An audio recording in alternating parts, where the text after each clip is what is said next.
Bonjour à tous et merci d'être présents à cet événement organisé par le cabinet Flichy-Granger Avocat, consacré ce matin au contrôle des organismes de formation. Merci surtout à Stéphane Rémy, sous-directeur des politiques de la formation et du contrôle à la DGEFP, qui a eu la gentillesse de répondre favorablement à notre invitation ce matin, et à Emmanuel Reynaud, qui abordera les questions de droit pénal, parce qu'effectivement, le contrôle des organismes de formation, c'est des sanctions administratives, des sanctions financières, on le verra, mais c'est également un aspect pénal sur lequel Emmanuel nous apportera son éclairage. Je vous propose qu'on rentre dès à présent dans le vif du sujet. Donc, je vais laisser la parole à Stéphane Rémy pour qu'il nous présente notamment un historique un peu des opérations de contrôle et une vue d'ensemble. Oui, bonjour à toutes, bonjour à tous et merci au cabinet Flichy-Grange Granger, avec un « et », avocat, de m'accueillir, de la proposition de dialoguer avec vous sur le contrôle des prestataires de formation. Juste quelques mots d'historique, c'est pour essayer de bien situer au fond pourquoi ce contrôle a été mis en place et il a été même renforcé au fil du temps. Grosso modo, le système moderne de formation professionnelle, c'est la loi de 71. Vous savez, l'année dernière, on a fêté les 50 ans de la loi dite Delors, qui était dans un contexte bien particulier de nouvelles sociétés, portées notamment par Jacques Chaban-Delmas, et donc avec l'idée que la formation était aussi associée à la promotion sociale, et puis on était dans le prolongement des accords de Grenelle, donc tout ça a un sens historique et qui a conduit à l'obligation pour les employeurs de s'investir dans la formation de leurs salariés. Et quand je dis investir, c'est vraiment un investissement comptable, c'est-à-dire une obligation de dépenser de l'argent pour former leurs salariés. Ça a mis quelques années avant que le système soit mis en place. Et donc, le contrôle historique qui a été confié à la puissance publique a eu pour objet de s'assurer que les employeurs étaient en respect de cette obligation. Donc une obligation de dépense, et donc on a eu les contrôles, notamment de la fameuse déclaration 2483 qui a été supprimée maintenant il y a quelques temps, et qui était le CERFA fiscal sur lequel était basée cette obligation de dépense et donc du contrôle. Et puis progressivement, d'abord on a eu deux chocs pétroliers, pour résumer un peu les 50 dernières années, qui sont venus quand même marquer une évolution aussi dans le champ de la formation pour malheureusement gommer un peu la partie promotion sociale avec une logique beaucoup plus adéquationniste, on va l'appeler comme ça, par rapport aux problématiques d'emploi, de gestion, de lutte contre le chômage. Et donc la formation est devenue aussi un outil au service des politiques d'emploi, ce qui est pas évident, parce qu'il y avait quand même derrière l'idée de la formation quelque chose qui est plus, encore une fois, centré sur l'évolution de la personne par rapport à sa capacité à grandir, entre guillemets, dans son environnement professionnel. Et les choses se sont passées comme ça, et donc à travers les différentes réformes, différentes lois, la formation a évolué et un marché de la formation s'est mis en place, puisqu'à partir du moment où les entreprises devaient dépenser de l'argent, eh bien, un certain nombre de prestataires sont venus offrir leurs services. Et c'est important parce que aujourd'hui, vous avez 98% de l'offre de formation qui est aujourd'hui une offre privée de formation, alors même que dans les années d'après-guerre, le nombre d'organismes était très faible. Et on avait surtout l'ancêtre de l'AFPA et tous les mouvements d'éducation populaire qui étaient plutôt l'offre publique ou parapublique de formation. Donc les choses ont beaucoup évolué vers ce marché privé de la formation. Et du coup, le contrôle a évolué pour aller du contrôle des entreprises vers le contrôle des prestataires pour s'assurer du bon usage des fonds, qui sont des fonds publics, même s'ils sont liés à des entreprises qui contribuent de manière obligatoire en matière de formation. Ces fonds, ils sont, vous le savez, collectés, ils étaient collectés en tout cas jusqu'à l'année 21 par les organismes paritaires, collecteurs agréés, les OPCA, devenus opérateurs de compétences. Et depuis le 1er janvier 2022, cette collecte est effectuée par le réseau des URSSAF. Et donc, à partir du moment où il y a bien une mutualisation de ces fonds, c'est assimilé à des fonds publics. Et puis, il y a aussi évidemment tous les fonds qui sont orientés par Pôle emploi, les régions, etc. Et donc, c'est ce qui justifie le contrôle, mais cette fois-ci plutôt des prestataires de formation, mais il y a aussi un contrôle des financeurs, des acheteurs de formation. Donc voilà, vraiment de manière un peu schématique, comment les choses se sont organisées sur les 50 dernières années, mais ce qu'il faut retenir, voilà, c'est qu'on est parti du contrôle employeur vers le contrôle des prestataires offrant leurs services, et d'une manière générale de l'ensemble des acteurs qui manipulent de l'argent public ou assimilé à travers notamment les fonds mutualisés des OPCO, des associations de transition professionnelle, etc. Merci beaucoup.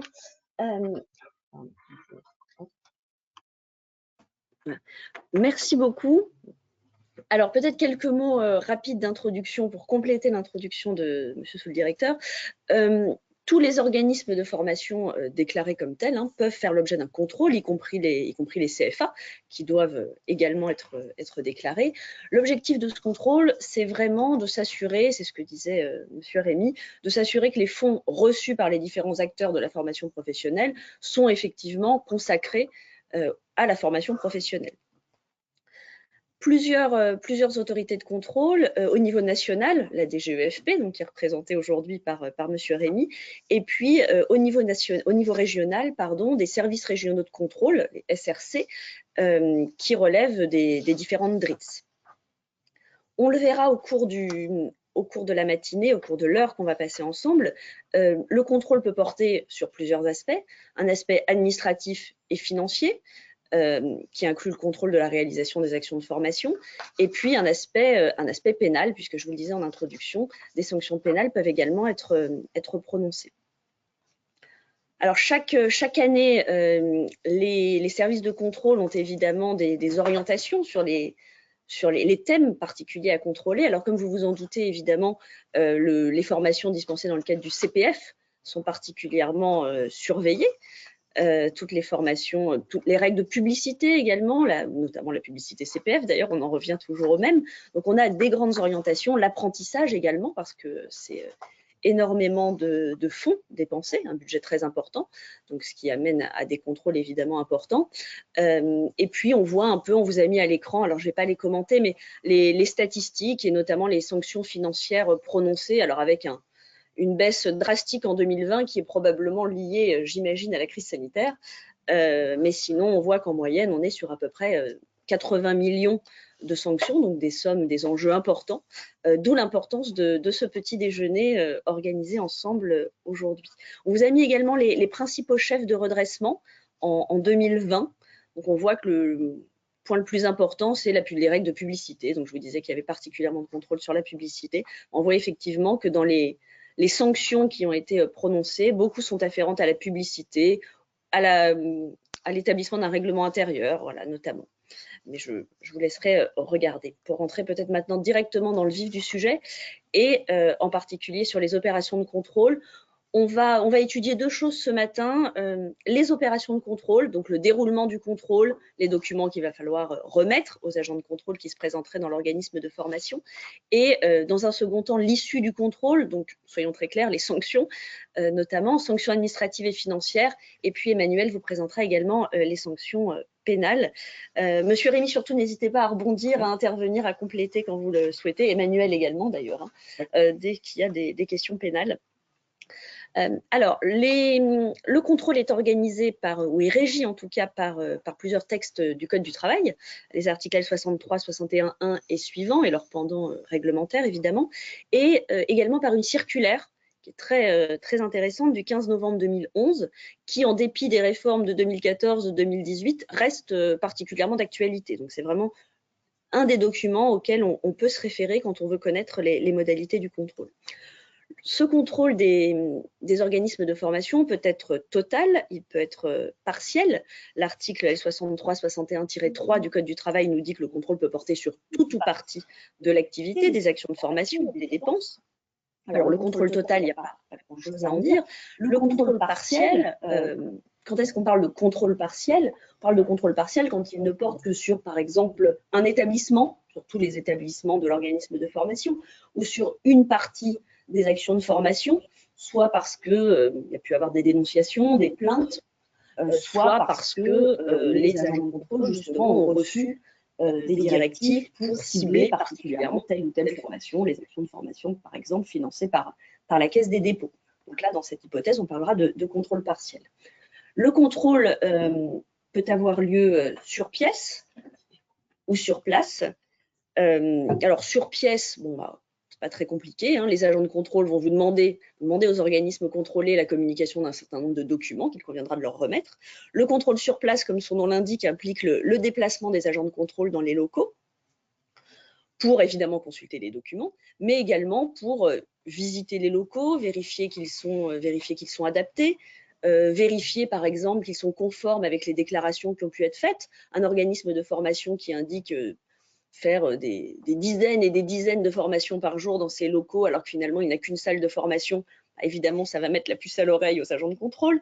Petite précision en cas de contrôle sur place, il a été jugé que les agents de contrôle, bien entendu, ne pouvaient pas emmener de documents sans l'accord de l'organisme contrôlé, bien évidemment. Alors, ceci étant dit, on peut rentrer directement dans le vif du sujet sur la manière dont le contrôle va se dérouler. Alors, le contrôle peut débuter par un avis de contrôle, c'est-à-dire un courrier dans lequel on informe l'organisme contrôlé du contrôle engagé, de la période contrôlée, des documents qui vont devoir lui être remis. Alors, je vous dis peut débuter par un avis de contrôle parce que cet avis de contrôle est facultatif. C'est une différence très importante avec les contrôles URSSAF, les contrôles fiscaux, dans lesquels vous avez un avis de contrôle, qui ne s'appelle pas comme ça d'ailleurs, mais vous avez en tout cas une information préalable de l'organisme contrôlé.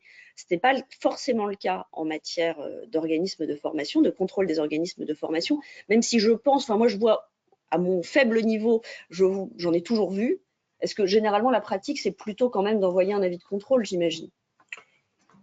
Oui, très clairement, c'est ce qui est fait, tout simplement pour des raisons pratiques. Hein. On est quand même sur des volumes de documents qui peuvent être très importants. Alors, ça, évidemment, varie selon la taille de l'organisme, mais pour en avoir fait moi-même il y a quelques années, ce sont parfois des pièces qui sont encore une fois très très nombreuses, hein, lorsqu'on travaille notamment sur la comptabilité. Donc évidemment avec tout ce qui se rapporte aux produits, aux charges et aux factures, donc sans parler des conventions, des contenus de formation, des programmes, etc. Donc l'usage, c'est plutôt effectivement de bien identifier les principales pièces qui vont être demandées. Donc on use évidemment en pratique de cet envoi, même s'il est facultatif. Les quelques cas où on ne va pas l'utiliser, c'est vraiment pour venir de manière inopinée constater un certain nombre de dysfonctionnements, et notamment si les locaux sont absolument inadaptés ou que les bénéficiaires, les stagiaires, sont dans des situations qui ne sont pas normales du point de vue de leur sécurité, de l'hygiène ou autres problématiques. Donc là, pour le coup, on fera évidemment pas d'avis de passage, mais ce sera un contrôle inopiné. Dans la majeure partie des cas, on est là pour travailler sur document, encore une fois, pour vérifier l'usage des fonds, et donc on le précise dans cet avis de passage, même s'il n'est jamais exhaustif dans la liste des pièces que l'on sollicite. Merci beaucoup. Alors, je vous disais que dans cet avis de contrôle, on mentionnait notamment la période contrôlée. Alors, justement, quelle est cette période contrôlée? Le Code du travail renvoie lui-même au livre des procédures fiscales. Et quand on fait une lecture combinée du Code du travail et du livre des procédures fiscales, on comprend que les agents de contrôle peuvent contrôler l'année en cours et les 3 années précédentes. Donc, si je ne veux pas être l'oiseau de mauvais augure, mais si un organisme de formation est contrôlé cette année, les agents de contrôle pourront contrôler 2022, mais également 2021, 2020 et 2019. En pratique, la prescription est interrompue par la notification du rapport de contrôle, ce qui veut dire que si le contrôle a lieu en 2022, mais que le rapport de contrôle n'intervient qu'en 2023, les sanctions ne pourront intervenir qu'au titre des 3 années précédentes, donc 2022, 2021 et 2020. Étant précisé que si l'organisme de formation a été contrôlé de manière partielle au titre d'une année, alors dans la mesure où l'année évidemment n'est pas prescrite, les agents de contrôle pourront venir revisiter et recontrôler pour la même période, mais au titre d'autres actions. Donc, si l'organisme de formation a été contrôlé en 2021 pour des actions financées par la Caisse des dépôts, par exemple, ça n'interdit pas les agents de contrôle de revenir pour faire des contrôles, cette fois-ci, au titre des financements OPCO, par exemple. Alors, on voit bien, juste en un mot, l'illustration du cousinage avec les procédures fiscales. qui sont en rapport avec le contrôle tel qu'il a été voulu par le législateur et contrôle historique. Et c'est vrai que les procédures ont été calquées sur le Code général des impôts et le livre de procédure fiscale. Alors, on arrive au point central, finalement le point essentiel du contrôle, la transmission des documents. Parce que c'est vraiment, M. Rémy l'expliquait, les agents de contrôle vont contrôler un certain nombre de documents. Donc, sur les 3 aspects du contrôle administratif dont je vous parlais en introduction, donc le contrôle administratif, le contrôle financier et le contrôle de la réalisation des actions de formation, un certain nombre de documents seront sollicités par les agents de contrôle et devront être remis par l'organisme de formation, de manière à ce que celui-ci démontre qu'il a bien rempli ses obligations, étant précisé que la jurisprudence administrative nous dit bien que c'est à l'organisme de formation d'apporter la preuve qu'il a satisfait à ses obligations. Donc, la transmission et savoir quels sont les éléments qui doivent être transmis est particulièrement essentiel. Alors tout d'abord, sur le contrôle administratif, c'est le premier aspect du contrôle, les agents de contrôle vont s'assurer que l'organisme de formation respecte bien les obligations qui lui incombent quant au fonctionnement de l'organisme de formation et quant aux modalités de dispense des formations. Qu'est-ce que ça signifie? Ça signifie qu'il faudra remettre le règlement intérieur. Alors, s'entend le règlement intérieur applicable aux stagiaires et aux apprentis, pas le règlement intérieur des salariés. Tout ce qui concerne éventuellement les certifications dont l'organisme de formation peut être titulaire. Par exemple, un organisme de formation qui dispense des formations CACES devra justifier qu'il est bien titulaire de cette certification CACES. Justifier également, et c'est un point qu'on voit souvent dans les contrôles, justifier des titres et qualités des formateurs. Alors, justifier des titres et qualités des formateurs, ça veut dire évidemment les CV, les diplômes, tout ce qui justifie des compétences, mais un point important, à mon sens, c'est également de produire tout ce qui justifie de l'intervention du formateur pour l'organisme de formation. Donc, s'il est salarié, ce n'est pas très compliqué, ce sera les contrats de travail, les bulletins de salaire. Par contre, il faudra également veiller à bien communiquer les informations pour les formateurs indépendants. Ça veut dire contrat de prestation de service, contrat de sous-traitance. Et parmi les points qui sont également contrôlés par les agents de contrôle, de mon expérience en tout cas, il y a également les déclarations d'activité. Donc, il faut vraiment que l'organisme de formation s'assure également que les personnes à qui il sous-traite sont également en règle vis-à-vis de leurs obligations, notamment en termes de déclaration d'activité. Deuxième élément du contrôle, le contrôle financier. Alors vous voyez toujours sur la slide. Au terme du contrôle financier, 2 points seront contrôlés. Le contrôle des produits de l'organisme de formation et des dépenses de l'organisme. Alors, le contrôle des produits, ça vise à connaître l'origine des fonds qui ont été perçus par l'organisme de formation. Est-ce que ce sont des fonds perçus de la part de la Caisse des dépôts, des OPCO? Est-ce que, au contraire, ce sont des fonds privés qui viennent des entreprises, qui viennent des stagiaires eux-mêmes? Et puis, combien? Pour ça, la jurisprudence administrative nous dit que le contrôle peut être extrêmement large et peut porter sur un certain nombre de pièces, le bilan comptable, les grands livres, le compte de résultat, même les relevés bancaires éventuellement de l'organisme de formation, donc c'est extrêmement large. Et vraiment, simplement peut-être un point de vigilance sur ce point, parce qu'on n'a pas l'impression que c'est le point essentiel du contrôle, dans la mesure où finalement, c'est pas ce qui va être, c'est pas la sanction, mais c'est ces chiffres-là qui vont déterminer le montant de la sanction des sanctions qui pourraient être prononcées à l'encontre de l'organisme. Donc, il est vraiment bien important de vérifier que les montants qui ont été retenus par les agents de contrôle sont bien également les montants que vous avez et que tout le monde est d'accord sur ces montants. Parce qu'ensuite, il sera un petit peu tard. Deuxième aspect, le contrôle des dépenses de l'organisme. Alors, le contrôle des dépenses de l'organisme, ça recouvre 2 choses. Ça recouvre la réalité de la dépense. Est-ce que la dépense existe vraiment? Donc, en gros, est-ce qu'il y a la facture derrière? Mais également, est-ce qu'elle est rattachable à l'activité de formation? Et c'est souvent plutôt ce deuxième point qui pose problème, parce que généralement, les factures, vous les avez, il n'y a pas de souci. Par contre, ensuite, il faut démontrer que la dépense en question est rattachable à l'activité de formation. Et on verra au moment où on étudiera les sanctions que tout n'est pas rattachable à l'activité de formation. L'administration, dans sa circulaire de 2011, nous dit qu'en réalité, une formation rattachable, ça doit concourir directement ou indirectement à l'activité et être nécessaire à l'activité. Donc voilà, c'est vraiment dans le cadre du contrôle les points qui devront être démontrés. Juste un petit commentaire. pour bien montrer ici, à travers ce slide, que la nature du contrôle qui est opéré est un contrôle administratif et financier. Et donc, à l'issue, le rapport, au fond, c'est une démonstration qui va donc s'appuyer notamment sur les éléments de comptabilité avec ce qui a été très bien dit, l'origine des produits et en fonction de l'origine des produits, le rattachement des dépenses à l'activité de formation. J'insiste là-dessus pour dire simplement que c'est pas un contrôle qui est centré sur la pédagogie. L'objectif n'est pas d'aller indiquer si tel ou tel formateur utilise la bonne méthode ou la manière de s'adresser aux stagiaires. C'est pas ça. Il y a une vérification des moyens pédagogiques, ça c'est normal, puisqu'il faut qu'il y ait des locaux, il faut que ce soit adapté au public de stagiaires, enfin, un certain nombre d'éléments, on va dire, matériels pour l'organisation de la formation, mais c'est pas un contrôle qui porte sur la pédagogie. C'est un vieux débat qui avait été dès l'origine par rapport au contrôle, de savoir si oui ou non on allait sur ce terrain-là. Et à l'époque, les parlementaires avaient considéré qu'on était dans le monde de la formation des adultes et que donc on avait moins vocation à aller vérifier les aspects pédagogiques, contrairement à ce qui se passe évidemment dans le champ de la formation initiale. Mais ça avait donné lieu à débat et les parlementaires, c'est assez intéressant quand on regarde justement ces débats, n'étaient pas tous d'accord sur la portée qu'il fallait accorder au contrôle, mais in fine, c'est donc celui-ci qui s'est imposé, donc administratif et surtout financier, mais pas pédagogique. Bien évidemment, il y a les moyens qui sont vérifiés pour organiser la formation, ça c'est le minimum évidemment qui peut être vérifié.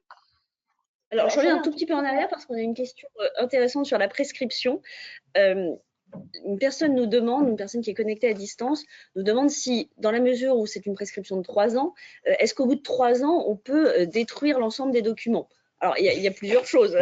C'est une bonne question. Voilà, c'est une bonne question. Mais alors, effectivement, d'un point de vue contrôle, on ne pourra pas remonter à plus de 3 ans. Donc, effectivement, vous pouvez vous dispenser de les garder. À côté de ça, en plus, il y a les règles relatives au RGPD qui nous interdisent de garder les documents trop longtemps. Après, à côté de ça, vous avez d'autres règles de prescription. Par exemple, on parlait tout à l'heure des bulletins de salaire, des contrats de travail, etc. Bon, ce n'est pas forcément les mêmes règles. Donc voilà, il faut jouer. Il y a les règles de prescription applicables au contrôle de la formation, mais il y a également toutes les règles de prescription qu'il faut cumuler avec, parce que l'idée n'est évidemment pas de vous donner des conseils qui vous mettront mal vis-à-vis d'autres règles. Je me permets juste d'ajouter que le délai de prescription pénale est 6 années pour les délits. 6 ans. Il faut faire attention à ces questions d'archivage. Alors, et pour aller même au-delà des 5 ans que nous on préconise par rapport vraiment au contrôle ou des 6 ans par rapport au volet pénal, ça peut même aller au-delà si vous êtes bénéficiaire de fonds en provenance de l'Union européenne, donc le FSE qui est aussi mobilisé. Alors là, pour le coup, on est sur des durées d'archivage qui peuvent être très longues parce que c'est postérieur à la dernière année du programme européen qui est généralement lui-même sur une période pluriannuelle. Donc parfois ça donne un peu le vertige au niveau des délais qui sont sollicités, mais attention, c'est prévu dans les règlements communautaires. Donc si jamais vous êtes bénéficiaire de fonds européens, mais j'ose espérer que vous êtes informé de cela, les délais de conservation peuvent être bien au-delà des 5 et 6 années là qu'on évoque.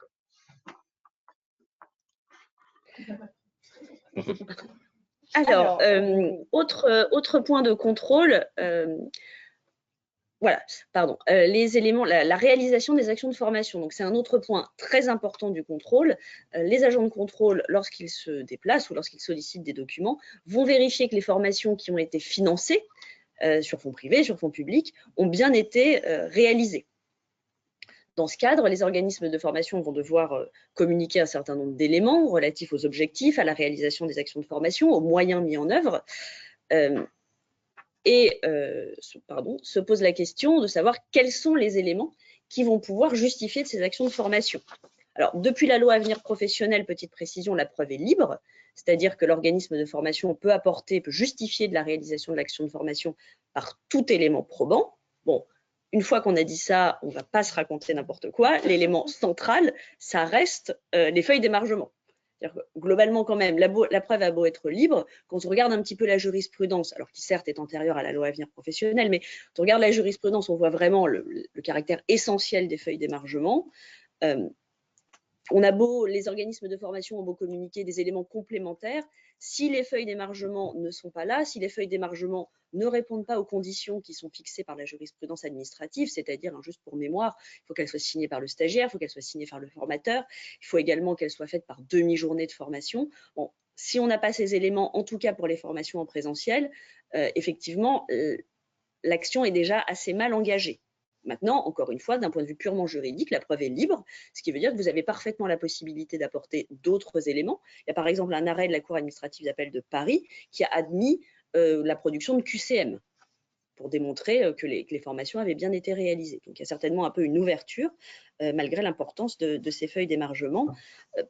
Pour les formations en distanciel, bon, bah, évidemment, on a moins de recul, mais on peut imaginer que les rapports de connexion, bien évidemment, seront admis et l'administration nous dit tout ce qui concerne les évaluations, puisque vous savez qu'en distanciel, les formations doivent être jalonnées d'évaluations avec une évaluation finale. Bon, bah, l'administration retient ce genre d'éléments comme des éléments probants. Oui, juste pardon, un petit commentaire là-dessus. Alors c'est vrai que la sacro-sainte feuille d'émargement, elle est toujours d'actualité, même si on sait que c'est chronophage et quand on connaît un peu la réalité d'un organisme de formation, on sait que parfois il y a quelques ratés, mais il faut y être effectivement attentif parce qu'on n'a pas trouvé d'autres éléments matériels. C'est l'intérêt, hein, la personne certifie qu'elle était bien en présence. Alors dans l'absolu, elle peut sortir au bout de 10 minutes. Hein. Donc c'est pour ça qu'on a cette notion et on essaye de faire évoluer la jurisprudence progressivement, évidemment, pour essayer un petit peu d'enrichir ce que sont les justificatifs de la réalisation de l'action de formation, notamment parce que l'hybridation des parcours est de plus en plus prégnante et qu'on a ces formations à distance qui se développent et qui vont parfois s'hybrider avec du présentiel ou des actions de formation en situation de travail. Donc, s'agissant du présentiel, je pense que la feuille d'hébergement a encore de belles années devant elle. Mais c'est vrai que la réalisation, elle peut être vue aussi sous d'autres angles, et notamment tout le champ des évaluations qui viennent démontrer la mise en place d'un parcours, etc. Donc, c'est important d'avoir aussi ces éléments, et notamment sur les formations à distance. Alors, les temps de connexion ne suffiront pas. Hein. C'est un point qui est là aussi une matérialité, mais qui, pour le coup, et le décret est très clair sur ce qui est attendu en matière de justificatif, en matière de formation à distance, et notamment toute l'assistance qui est mise en place sur le plan pédagogique, administratif, pour accompagner la personne tout au long de son parcours, les travaux qui sont demandés. Ça, c'est vraiment des éléments, donc c'est prévu par décret. Hein, donc, je vous invite évidemment pour celles et ceux qui sont sur ces prestations-là, de bien vous assurer que vous êtes dans le respect des règles en matière de justification des formations à distance, parce qu'elles se développent. Mais du coup, voilà, ça conduit aussi à de nouveaux contrôles sur ces prestations-là. Et donc, il faut mieux être en raccord avec ce qui est attendu par la réglementation en la matière. Et donc, c'est rappelé là, hein, pour la réalisation des travaux exigés, les informations sur le suivi de l'action, l'accompagnement du bénéficiaire, tout ce qui vient structurer, jalonner le parcours de formation, les temps de connexion venant en appui, en matérialité, mais ça ne suffira pas à justifier la réalisation de l'action en tant que telle. Et précisons peut-être, j'ajoute, qu'effectivement, il y a tous ces critères qui sont fixés par décret. Et la simple transmission d'un support, on sait que ça ne constitue pas une vraie formation à distance, c'est une prestation de service.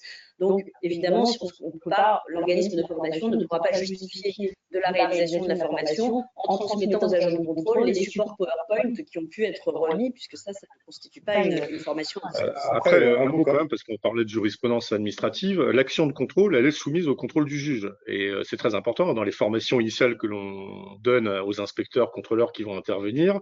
C'est important de rappeler que notre action, elle est soumise au contrôle du juge. Mais c'est lui aussi qui, du coup, fait évoluer la jurisprudence selon les règles qui sont en vigueur dans le Code du travail.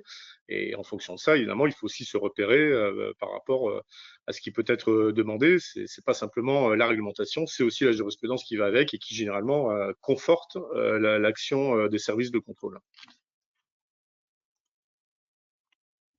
Alors, quelques mots peut-être vraiment rapidement sur les droits des agents de contrôle. Les agents de contrôle ont évidemment plusieurs droits, mais notamment 2 droits sur lesquels on voulait attirer votre attention ce matin. Un droit de communication, ça veut dire que les agents de contrôle ont la possibilité de s'adresser à certaines autorités, à certaines administrations, l'administration fiscale, les organismes de sécurité sociale, la Caisse des dépôts, etc., pour obtenir des informations notamment financières. Donc, savoir combien, par exemple, on parlait tout à l'heure du contrôle financier, vous allez déclarer dans vos comptes ou dans votre bilan pédagogique et financier X euros, peut-être que la Caisse des dépôts, elle, aura donné une information différente aux agents de contrôle. Bien évidemment, c'est cette information différente qui sera retenue par les agents de contrôle.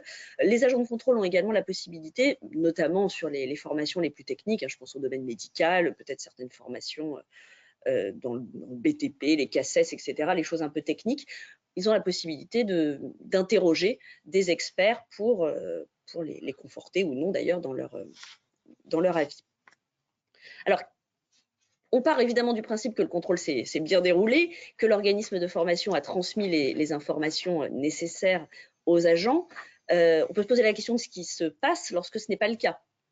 Alors on parle de contrôle sur place dans ce cas, lorsque lors d'un contrôle sur place, l'organisme de formation refuse de laisser rentrer les agents de contrôle, lorsqu'il refuse de lui donner les documents, ce n'est évidemment pas sans conséquences, ça a des conséquences administratives, ça a des conséquences pénales. En termes de conséquences administratives, dans ce cas, vous avez la mise en place de la procédure d'évaluation d'office, c'est-à-dire que les agents de contrôle vont quand même arrêter des sanctions, bien évidemment. Alors après, mise en demeure, il y a toute une procédure à respecter, bien sûr, mais on évalue les sanctions sur la base des chiffres obtenus dans le cadre du droit de communication, justement.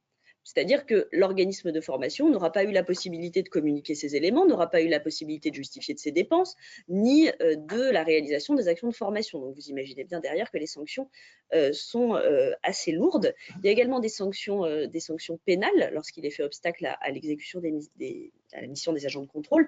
En pratique, d'un point de vue administratif, M. Rémy et Emmanuel, et d'un point de vue pénal pour Emmanuel, est-ce que c'est quelque chose qu'on voit souvent?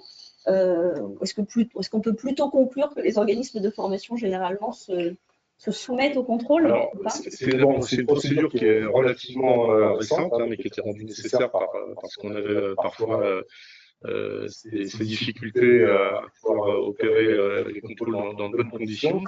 Donc c'est, on va dire, une mesure législative de portée dissuasive, mais elle est bien mise en œuvre. Elle a été encore récemment dans des cas justement de contrôle CPF. J'en discutais avec le chef de la mission de contrôle justement, et elles ont été, donc il y a eu des mises en demeure pour rappeler que le risque était pris par l'organisme s'il continuait dans cette position de refus ou d'obstruction, et donc évidemment avec des risques majeurs derrière en termes de sanctions. Donc généralement, évidemment, et souvent les organismes font appel à des avocats qui leur rappellent quand même le bon sens en la matière et la nécessité de se soumettre. Donc c'est ce qui se passe, la mise en demeure a produit ses effets. Mais là, encore une fois, récemment, on l'a mobilisé, elles sont en cours sur des organismes qui intervenaient sur son CPF. D'accord, et d'un point de vue pénal, c'est quelque chose que tu vois, hein? Sur le plan pénal, c'est certain que outrager, voire violenter un agent de contrôle ne va pas conduire cet agent à réduire la voilure de ses investigations. Au contraire, je dirais, donc sur un plan stratégique, c'est pas très pertinent. Et on voit, c'est vrai, de plus en plus souvent, lorsque des PV d'infraction ou des articles 40 donnent lieu à des poursuites pénales, se greffer sur les infractions poursuivies au titre du Code pénal ou du Code du travail, l'infraction d'obstacle qui est poursuivie par le procureur de la République.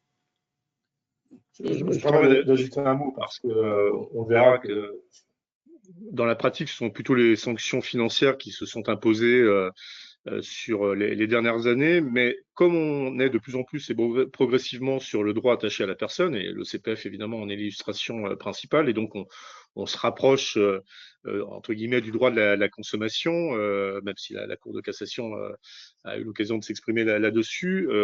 On est de plus en plus avec des réponses qui seront portées sur le plan pénal, soit par l'article 40, soit par PV, parce qu'on a des nouvelles fraudes, de nouveaux types de fraudes qui doivent être sanctionnés par du faux usage, mais surtout sur l'utilisation des données personnelles. Et donc ça fait évoluer les choses vers le volet pénal, et donc je pense qu'il va dans les années qui viennent se renforcer, et il est déjà mis en œuvre. On a notamment une affaire là qui est en train de défrayer un petit peu la chronique, même si on attend le jugement définitif, et avec des réquisitions qui sont quand même lourdes.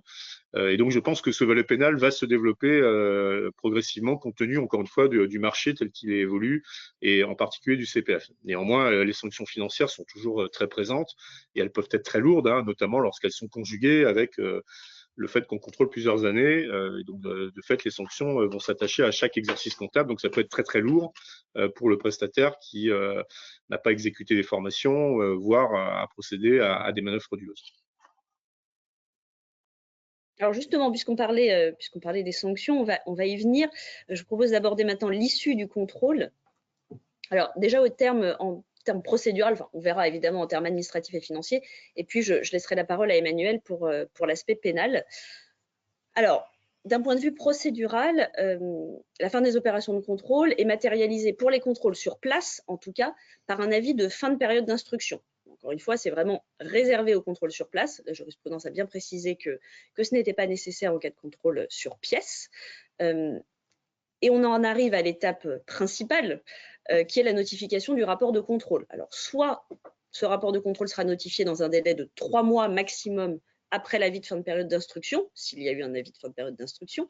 Si on est sur un contrôle sur pièce exclusivement, on arrivera directement à ce rapport de contrôle. Alors, qu'est-ce qu'on trouve dans ce rapport de contrôle? C'est un rapport qui est rédigé par les agents de contrôle et dans lequel les agents de contrôle vont résumer, enfin expliquer les faits qui ont été constatés et les sanctions proposées au préfet, puisqu'au final, on va le voir, c'est le préfet qui prendra la décision et les éventuelles sanctions. Donc là, les agents de contrôle, à ce stade-là, proposent au préfet un certain nombre de sanctions qui pourront être adoptées. Et à partir de la notification de ce rapport de contrôle, s'ouvre une période contradictoire. C'est-à-dire que dans ce rapport de contrôle, on va inviter l'organisme de formation à faire part de ses observations écrites. Alors, ça pourra être la communication de documents supplémentaires, ça c'est parfaitement possible. Ça pourra être également évidemment des arguments juridiques pour expliquer pourquoi l'organisme de formation n'est pas d'accord avec telle ou telle sanction, tel ou tel constat. L'organisme de formation est également invité, s'il le souhaite, à être auditionné. Alors, on peut évidemment que vous encourager à demander ce droit à audition, puisque ça va permettre d'exprimer vos arguments de visu en face des agents de contrôle, notamment. Et puis éventuellement, ici encore, d'apporter quelques pièces supplémentaires. À l'issue de cette période contradictoire, et seulement à l'issue de cette période contradictoire, le préfet prendra une décision dans laquelle, la plupart du temps, évidemment, il y aura des sanctions qui pourront être notifiées. Alors, quel type de sanctions? 4 types de sanctions. Une sanction administrative et 3 sanctions financières. Alors, une sanction administrative qui, d'ailleurs, si on veut vraiment être carré, n'est pas véritablement une sanction, c'est une mesure de police administrative. Oui. C'est l'annulation de la déclaration d'activité. En gros, les agents de contrôle constatent tirent les conséquences du fait que l'organisme de formation ne remplit plus les conditions qui lui ont permis d'obtenir ce numéro de déclaration d'activité. Alors, on retrouve ça dans 3 hypothèses. Lorsque l'organisme de formation ne délivre pas des prestations qui entrent dans le périmètre de la formation professionnelle, on parlait tout à l'heure entre nous des dérives sectaires, des formations liées au bien-être, etc., qui ne sont pas forcément des actions de formation au sens du Code du travail. Donc là, l'organisme de formation pourra être sanctionné par l'annulation de sa déclaration d'activité. Lorsque l'organisme de formation ne respecte pas les dispositions relatives à la réalisation des actions de formation, pas de signature de convention, pas de mention, il n'y a pas les mentions obligatoires dans les conventions, pas de signature de contrat, non-respect des obligations vis-à-vis des stagiaires, voilà, donc tout ce qui touche à la réalisation des actions de formation. Et dernier point, lorsque l'organisme ne respecte pas les règles relatives au fonctionnement des organismes de formation. Alors dans ce dernier cas, le fonctionnement, et uniquement dans ce dernier cas, l'annulation de la déclaration d'activité ne pourra être notifiée qu'après mise en demeure de se conformer aux obligations. Donc là, de quoi est-ce qu'on parle? On parle de la transmission du BPF, on parle de l'établissement du règlement intérieur, par exemple, de tout ce qui est obligation comptable. Bon, dans ce cas, on laisse, entre guillemets, une dernière chance à l'organisme de se conformer à ses obligations avant que le préfet, finalement, ne prenne une décision d'annulation. Si vous me permettez, juste 2-3 commentaires sur les 2 slides qu'on vient de passer. La première, c'est pour bien identifier que les agents sont sous l'autorité du préfet de région. Ils sont d'ailleurs commissionnés par le préfet de région pour intervenir. On n'est pas dans le champ, même si ce sont assez souvent des inspecteurs du travail, puisque la politique RH fait qu'il y a eu fusion des corps de l'inspection de la formation professionnelle et de l'inspection du travail. C'est pas tout jeune, hein, ça remonte à 1994. Mais vous savez que côté inspection du travail classique, lorsqu'ils interviennent notamment sur les questions d'hygiène et de sécurité, ils sont dans une indépendance d'intervention. Là, on est dans un cadre très particulier qui est la partie 6 du Code du travail, donc qui est très calibré au niveau de la procédure de contrôle, hein, vous le voyez, avec le respect des droits de la défense auquel on est très attaché, et donc la procédure contradictoire, parce qu'on sait que justement les sanctions peuvent être lourdes, et donc il faut évidemment que les choses puissent être avérées, démontrées, et on le fait donc sous l'autorité du préfet de région ou du ministre, en ce qui nous concerne pour la mission nationale de contrôle. Et Et il y a d'ailleurs un serment aussi qui est prononcé par les agents, qui n'est pas le même d'ailleurs que celui de l'inspection du travail. Donc voilà, pour bien montrer qu'on intervient dans les limites et les attributions et du pouvoir qui est conféré par ce commissionnement des agents par le préfet de région. Et l'autre slide, c'est plus pour évoquer le marché de la déclaration d'activité. Enfin, le marché, je veux dire par là que le marché de la formation est un marché ouvert. C'est un marché libre, concurrentiel. Et donc, on est sur une simple immatriculation. Et vous savez, vous n'avez pas vocation à utiliser le terme agrément qui donnerait l'idée aux usagers que l'État a pu regarder la qualité des intervenants ou de l'organisme de manière précise. Ce n'est pas le cas. On identifie, on immatricule un prestataire qui entend entrer sur le champ de la formation. Il le fait à travers une première convention, un premier contrat, mais on ne garantit jamais la qualité du conducteur pour reprendre un peu la formule usuelle. Donc ça, c'est aussi parce qu'on intervient dans un cadre européen qui est ouvert et qui donc n'a pas vocation à freiner de manière abusive l'accès au marché. Donc on ne parle pas d'agrément, et vous savez, c'est d'ailleurs une des conditions de sanction en matière de publicité mensongère qui peut être sanctionnée pénalement parce que, encore une fois, ce terme renvoie à quelque chose qui n'est pas juste et qui serait donc un contrôle pédagogique de la qualité de l'organisme. Et évidemment, comme toujours, on a quelques exceptions. Je pense par exemple à la formation des élus locaux, où là, on a un agrément du ministère de l'Intérieur, mais c'est une procédure spécifique, ou dans le champ de l'hygiène et sécurité, où là aussi, les organismes bénéficient d'un agrément parce qu'il y a bien un contrôle pédagogique qui est opéré en amont et qui justifie cet agrément. Pour tout le reste des prestations, on est sur une simple déclaration qui voilà, et doit être prise comme telle. C'est pour ça qu'il y a aussi tous les processus de qualité de formation qui sont mis en place à travers l'obligation de certification qualité et les contrôles de la qualité des actions qui peuvent être opérés par les financeurs. Alors, quelques mots, parce que je vois que le temps passe et je voudrais quand même qu'Emmanuel puisse nous parler des sanctions pénales. Donc, quelques mots encore sur les sanctions administratives et financières. On a vu tout à l'heure que lorsque l'organisme de formation devait justifier de la réalité des formations qu'il a pu justifier, qu'il a pu réaliser, pardon, s'il ne le fait pas, que la formation finalement ait été réalisée ou non, mais s'il ne peut pas en justifier, alors il devra rembourser le co-contractant à proportion de la partie qui n'a pas pu être réalisée et ou justifiée. Donc les agents de contrôle, dans leur rapport de contrôle, invitent l'organisme de formation à rembourser tout ou partie de la formation au co-contractant. Si ce n'est pas fait, dans le délai qui est accordé à l'organisme pour faire part de ses observations, si ce n'est pas fait, le préfet ordonnera à titre de sanction le paiement de la même somme au Trésor public. Donc, si vous n'avez pas pu justifier d'une action de formation à hauteur de 20 000 € et que vous n'avez pas choisi de rembourser le co-contractant parce que vous n'êtes pas d'accord avec les décisions, en gros, le préfet prendra une décision vous imposant de verser ces 20 000 €, mais au Trésor public. Deuxième sanction financière, la sanction le rejet des dépenses. On a vu tout à l'heure que les dépenses devaient être justifiées, donc sur facture par exemple, principalement, et qu'elles devaient également être en lien avec l'activité. Lorsque ces critères ne sont pas remplis, le préfet pourra prendre une décision ordonnant le versement du montant des dépenses qui sont contestées au Trésor public, solidairement avec les dirigeants de droit ou de fait. Donc, c'est une sanction qui peut être assez lourde parce que si je prends par exemple des dépenses de publicité, on en parlait, vous avez dépensé 150 000 € en frais de publicité, vous ne pouvez pas justifier que ces frais de publicité sont rattachables à l'activité de formation, ces 150 000 € que vous avez déjà dépensés vont devoir être versés à titre de sanction au Trésor public. Donc, quelles sont les dépenses généralement qui sont contrôlées? Les frais de publicité, bien évidemment, mais tout ce qui est frais de réception, frais de voyage, voilà. Fait de voyage, ont par exemple été rejetés, je regardais un peu la jurisprudence, un séjour à Center Park, des abonnements à des revues qui sont sans lien avec la formation professionnelle. Donc l'abonnement à Elle, à Public, à Gala, tout ça on oublie, ça ne passe pas, ça n'est pas rattachable à l'activité de formation. Troisième sanction financière, et non des moindres d'ailleurs, la sanction attachée à la constatation de manœuvres frauduleuses. En fait, le Code du travail nous dit que lorsque les organismes de formation ont établi intentionnellement des documents de nature à tromper, en gros, les financeurs, alors le montant des prestations, le montant qui a été reçu par l'organisme de formation, devra également être versé au Trésor public. Cette fois-ci encore, solidairement avec les dirigeants de droit ou de fait.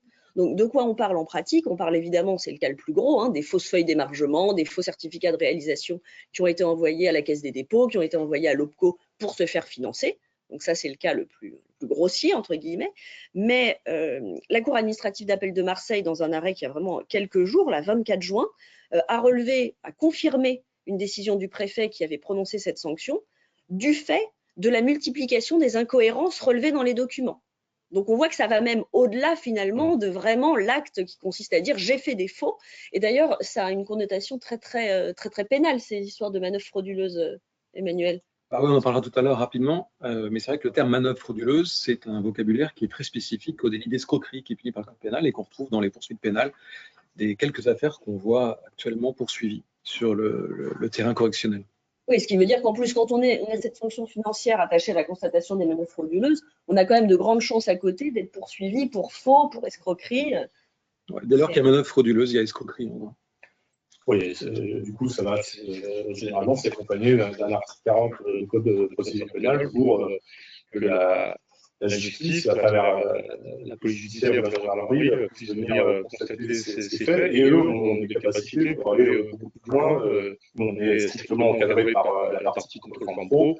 Bien évidemment, la police judiciaire ou la gendarmerie va pouvoir investiguer de manière plus large. Alors, très rapidement, simplement pour que tout le monde l'ait bien en tête, cerise sur le gâteau, entre guillemets, du contrôle, les agents de contrôle, pardon, ont la possibilité, enfin même d'ailleurs doivent informer les organismes financeurs et l'inspection du travail des constats qui ont été opérés. Donc les organismes financeurs, ça veut dire que ça pourra avoir évidemment des conséquences dans l'activité de l'organisme de formation. Si la Caisse des dépôts, les OPCO sont informés que l'organisme de formation a commis des infractions. Et puis l'inspecteur du travail également. Alors on pense évidemment à la durée du travail des formateurs. On parlait tout à l'heure de la justification de la relation entre les formateurs indépendants et l'organisme de formation. L'inspecteur du travail pourrait éventuellement venir se dire que finalement les formateurs indépendants ne le sont pas tant que ça, qu'ils sont salariés, et on pourra ensuite avoir un contrôle de l'inspection du travail. Juste un autre cas qui est très concret, hein, puisqu'on a en ce moment des affaires qui sont établies là-dessus, où on a aussi fait le lien avec l'inspection du travail sur du travail dissimulé dans le champ d'apprentissage. Alors, dernier point, donc cette décision du préfet a été rendue, elle est notifiée à l'organisme de formation, elle comporte un certain nombre de sanctions. Elle peut évidemment être contestée. Elle pourra être contestée devant le préfet lui-même. Alors, je vous dis, elle pourra, en fait, elle devra même être contestée devant le préfet lui-même. Il y a un cas de recours, c'est ce qu'on appelle le recours gracieux, c'est-à-dire que l'organisme de formation revient devant l'autorité qui a pris la décision pour lui demander de revenir, tout ou partie, sur cette décision. Donc ça, c'est un recours préalable obligatoire. Et lorsque le préfet va rendre une nouvelle décision, qui va venir remplacer la précédente, cette nouvelle décision, si elle ne donne pas encore satisfaction à l'organisme de formation, pourra cette fois-ci être contestée dans un délai de 2 mois. Oui, pardon, le recours gracieux doit également être fait dans un délai de 2 mois, c'est important de le préciser. Le préfet aura 2 mois pour rendre sa décision, et cette nouvelle décision pourra à son tour être contestée, cette fois-ci dans les juridictions administratives, donc en clair devant le tribunal administratif, dans le cadre de ce qu'on appelle un recours pour excès de pouvoir. Voilà, mais bien avoir en tête qu'au préalable, on a vraiment 2 décisions du préfet. Par contre, point important, la première décision du préfet est exécutoire immédiatement. Donc c'est vraiment déjà cette première décision qui doit être exécutée, peu importe le recours préalable et ensuite le recours contentieux qui va être exercé. Sinon, il y a également des intérêts de retard qui courent. Donc voilà, donc il est important d'avoir en tête quelle décision doit être exécutée avant tout recours. Voilà pour l'aspect administratif. Emmanuel, je te laisse la parole sur l'aspect pénal. Avec plaisir. Quelques mots rapidement pour terminer sur le plan pénal, parce que c'est vrai que si on suit bien vos conseils et recommandations, on ne devrait pas croiser la route d'un procureur ou d'un avocat pénaliste. Mais bon, en gros, sur le plan correctionnel, à la suite d'un contrôle des agents, 2 possibilités sont envisageables. Soit l'agent de contrôle identifie une des infractions prévues au Code du travail, et il peut dresser un procès verbal de constat d'infraction qui vient constater ces infractions. Là, on parle d'infractions bien définies par le Code du travail. Hein. L'agent de contrôle ne peut pas identifier ou constater d'autres infractions que celles prévues au Code du travail. On va revenir sur ces infractions qui sont prévues et bien définies, qui sont toutes punies d'une peine d'amende de 4 500 €, sauf une qui est punie d'une peine d'1 an d'emprisonnement, qui est pour ce qui concerne la publicité, sauf erreur. Alors c'est vrai que sur ce terrain, on peut déjà dire que 4 500 € d'amende, c'est pas forcément extrêmement dissuasif sur le plan pénal, mais il faut pas oublier tout ce que vous venez de dire, c'est-à-dire que sur le plan du contrôle des organismes de formation, l'arsenal législatif, fiscal, administratif est déjà terriblement efficace pour lutter contre tout type de fraude. Autre possibilité en fin de contrôle, c'est que l'agent qui constate une infraction autre que celle prévue par le Code du travail peut les dénoncer au parquet sur le terrain de l'article 40 du Code de procédure pénale, qui lui fait obligation de dénoncer les infractions qu'il constate dans le cadre de ses contrôles au parquet. Et c'est vrai que dans ce type d'affaires, on voit le plus souvent des alertes article 40 qui sont faites au procureur de la République pénalement compétent sur différentes infractions dont on va parler rapidement, mais qui sont l'escroquerie, le faux et l'usage de faux et l'abus de confiance. Donc, que ce soit un PV de constat d'infraction ou un article 40, le procureur de la République est saisi. Et là, il y a trois possibilités. Soit il classe l'affaire sans suite, c'est purement discrétionnaire. Soit il va faire des actes d'investigation et à l'issue de ces actes d'investigation, il va diriger la personne pénalement responsable, enfin identifiée comme telle, soit vers un mode alternatif aux poursuites, soit vers des poursuites correctionnelles, comme on le voit actuellement. Je dirais quelques mots là-dessus tout à l'heure. Alors, très rapidement, parce que ce n'est pas ce qu'il y a de plus intéressant ni de plus central ici, c'est que, vous le disiez tout à l'heure, Monsieur Rémy, c'est vrai que le procureur de la République et les agents de police ou de gendarmerie ont plus de pouvoir en termes d'investigation que les agents de contrôle sur le terrain de la formation professionnelle. Et dès lors que le parquet est saisi par un PV de constat d'infraction ou par un article 40 et qu'il décide de mettre en place des investigations, ces investigations peuvent être très coercitives. Alors, elles peuvent être relativement douces à travers des réquisitions judiciaires, c'est-à-dire que les enquêteurs peuvent vous écrire pour vous demander un certain nombre de documents ou d'informations complémentaires qui n'auraient pas été identifiés ou recueillis pendant les contrôles. Si ils n'obtiennent pas par la voie douce, on va dire, ces documents, on peut tout à fait envisager des perquisitions sur les dossiers les plus graves dans vos locaux, des auditions aussi, des personnes responsables, mais aussi des témoins. Alors les auditions de témoins, vous ne les maîtrisez pas. Les auditions des personnes qui sont pénalement responsables, très rapidement, elles peuvent être libres, c'est-à-dire peu coercitives, mais elles peuvent aussi être faites dans le cadre d'une garde à vue, qu'on voit dans des affaires, encore une fois, d'escroquerie les plus graves, même sur le terrain de la formation. Et puis surtout, on voit ces actes d'investigation se doubler de saisies pénales assez importantes, assez fortes, dans le cadre de l'enquête pénale, où les actifs de la société ou les biens personnels des dirigeants de ces sociétés peuvent être saisis, comme dans le cadre de l'affaire de Saint-Omer qui a été jugée le 21 juin dernier. Je crois qu'il y avait eu 700 000 € de saisie sur les biens personnels de la dirigeante, en tout cas sur son patrimoine personnel. Alors, en pratique, on a deux types d'infractions. Celles qui sont prévues par le Code du travail et celles qui sont prévues par le Code pénal. Alors, les infractions qui sont prévues par le Code du travail sur le terrain du droit de la formation professionnelle, elles sont, comme je l'ai dit, toutes punies d'une peine d'amende délictuelle de 4 500 €. Alors, juste un petit point, c'est pas parce qu'on parle d'amende que c'est pas délictuel, hein, on parle bien de délit et pas de contravention. Qui dit délit dit aussi tribunal correctionnel et aussi casier judiciaire. Alors, ces infractions, très rapidement, qu'est-ce que c'est? Elles répriment, pour les premières, c'est les articles 63, 55-1 à 4, tout ce qui concerne des infractions à la déclaration d'activité. Donc, c'est pas de dépôt de déclaration d'activité, une déclaration d'activité qui ne répondrait pas aux informations idoines, pas de rectification de la déclaration d'activité, ou alors, par exemple, une absence de déclaration d'une cessation d'activité. Donc ça, c'est la première typologie d'infraction sur la déclaration d'activité. Autre infraction prévue par le Code pénal, c'est par exemple de ne pas justifier soit des titres ou des qualités du personnel enseignant. C'est par exemple le fait de contrevenir à l'interdiction d'exercer une fonction de direction d'un organisme formation, alors qu'on a été condamné sur le plan pénal pour un manquement à la probité ou aux bonnes mœurs. Ça aussi, c'est une infraction pénale. Des infractions pénales sont prévues pour tout ce qui concerne le défaut de règlement intérieur, applicable aux stagiaires ou aux apprentis, et règlement intérieur principalement sur le terrain de la sécurité, santé et aussi sur le terrain disciplinaire. Vous avez toute une typologie d'infractions pénales qui concerne le contrôle financier des organismes de formation, tout ce qui a trait au bilan, au compte de résultats, à la désignation d'un commissaire aux comptes, par exemple. D'autres infractions pénales prévues par le Code du travail sur ce qui concerne la publicité aussi, qui pourrait induire en erreur sur le contenu des formations qui sont dispensées. Par exemple, en jurisprudence pénale, on a des exemples de promesses de diplômes que l'organisme de formation ne serait pas habilité à délivrer, ou alors des promesses de contrats qui n'existent pas en réalité et qui ont pu induire le stagiaire en erreur.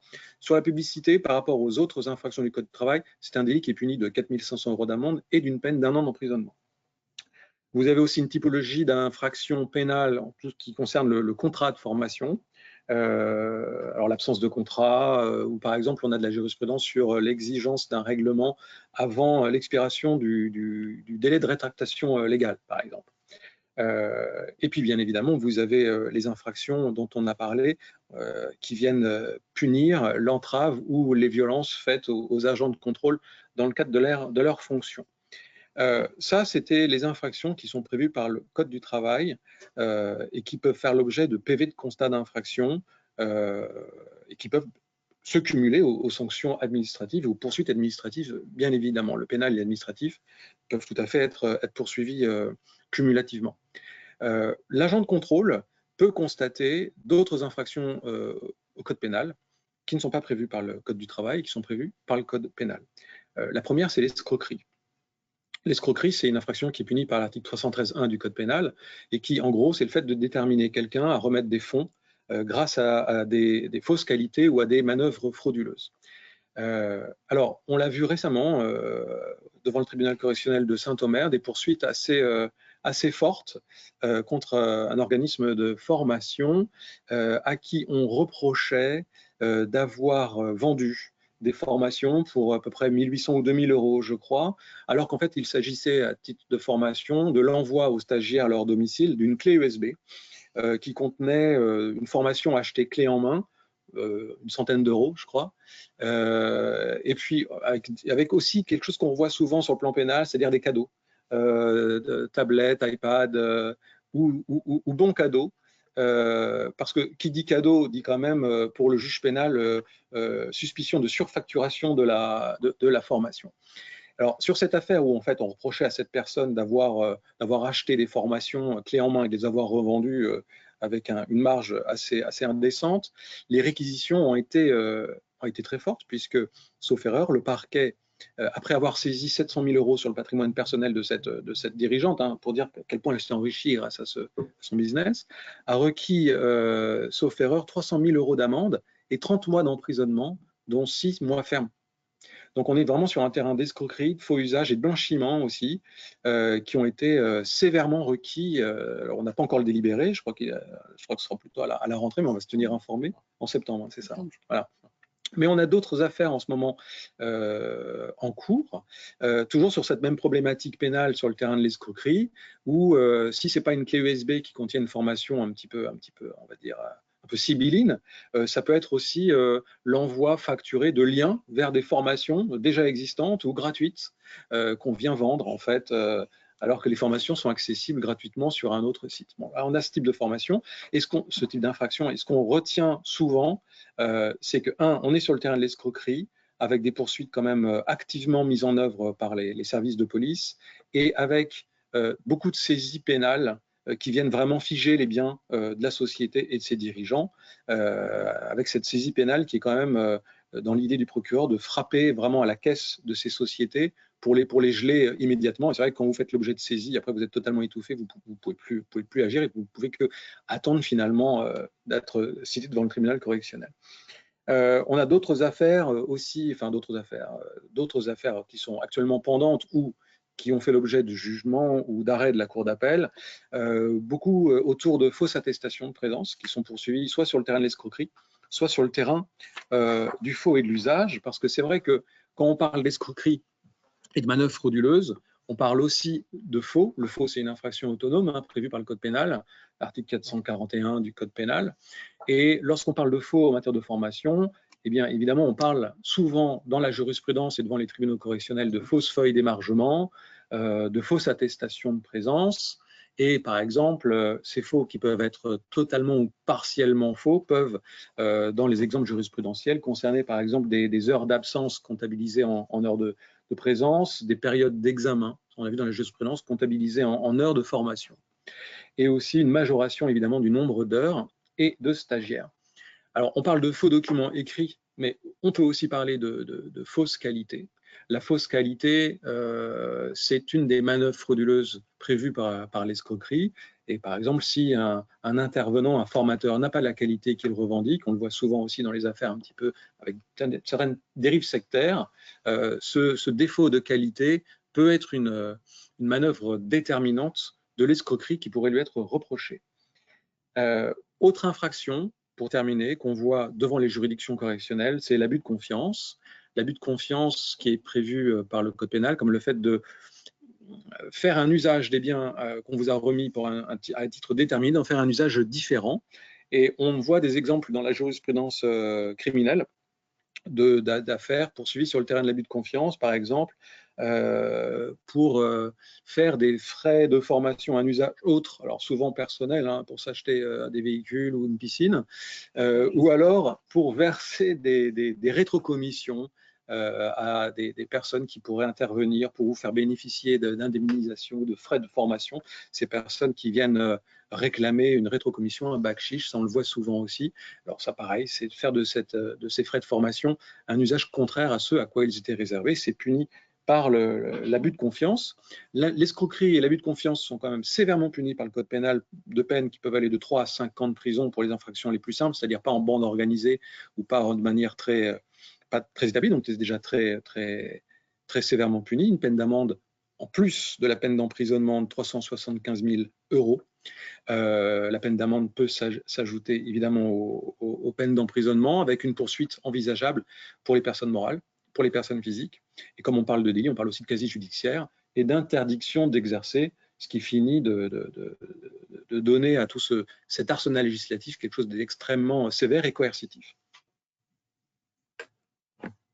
C'est bon? C'est bon. C'est déjà pas mal.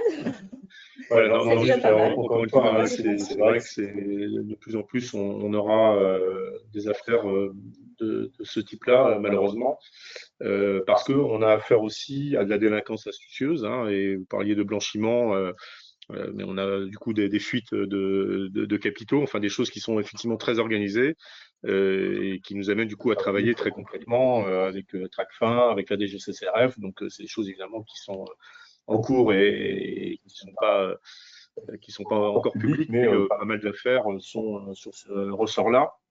Et on devrait renforcer l'arsenal aussi pour lutter contre tout le démarchage abusif. Alors, il est parfois la victime malheureusement de cette délinquance astucieuse, parfois ce n'est pas le cas, donc, mais néanmoins c'est suffisamment pénible pour les uns et pour les autres, donc on va agir à la fois sur le volet démarchage, mais également sur la lutte contre la fraude, qui est une réalité, même si elle est minoritaire, et qu'il ne faut pas non plus perdre de vue ce qui a été l'intérêt de la mise en place de l'application CPF qui permet à des salariés, des demandeurs d'emploi, des travailleurs indépendants de se former, mais ça fait partie aussi de la réalité, donc il faut la combattre.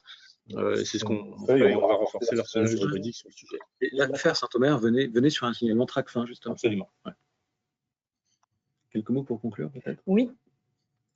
Écoutez, donc, merci à tous. On a essayé ce matin dans l'heure, on a un petit peu dépassé, mais dans l'heure qui nous était impartie, on a essayé vraiment de tracer les contours du contrôle administratif, du contrôle financier, de la procédure, des sanctions qui pourraient être encourues. Alors évidemment, on ne vous souhaite pas de faire l'objet d'un contrôle dans les prochains mois, bien sûr, mais on espère que dans l'hypothèse où ce serait le cas, en tout cas, vous serez peut-être un petit peu mieux armés pour pour répondre à tout ça et que vous maîtriserez au mieux les règles. Voilà, écoutez, merci à tous de vous être connectés ce matin. Merci à ceux qui ont fait le déplacement également en présentiel. Et n'hésitez pas si vous avez des questions ultérieurement. Merci à tous. Merci à tous. Merci. Je te